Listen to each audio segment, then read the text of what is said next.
I don't know how old I was when they put me in the orphanage. Not very. And the first time I heard the word orphan, I thought it was this guy's name, Billy Orphan. But then I found out that I was an orphan too, so I figured Billy and I were related. Then I found out that we were all orphans. And I figured somebody must be lying to us, we can't all be relatives. So we were all orphans. But I still didn't know what that word meant. Except that we talked about everything in terms of that one word.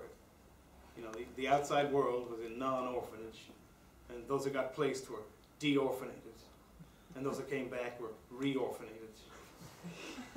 For a long time I thought only boys were orphans, so when I grew up I wanted to be a girl. Then I found out that there were female orphans too. We call them orphines. But I still didn't know what that word meant.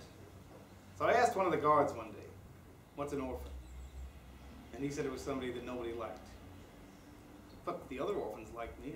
Billy liked me. So I asked him if that counted. He said no. He said being liked by another orphan doesn't count. So I started to think that nothing that happened inside the orphanage counted. And the only things that mattered happened on the outside. You know, for the whole time I was there, this police athletic league kept promising to take us to see a baseball game. We'd go to bed every night, dreaming that tomorrow was the big day and we get to go see a ball game. But we didn't even know what a ball game was, properly speaking, except that it was on the outside, so we figured it was something incredible, something unheard of.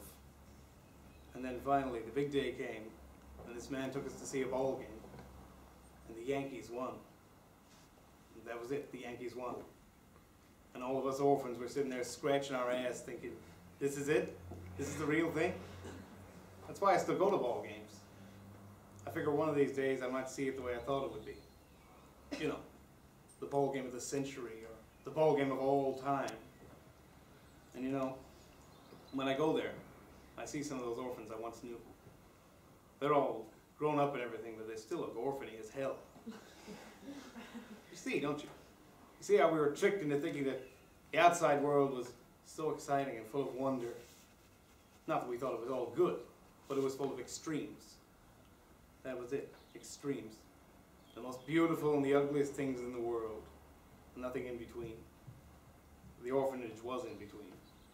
That's why I became a cop.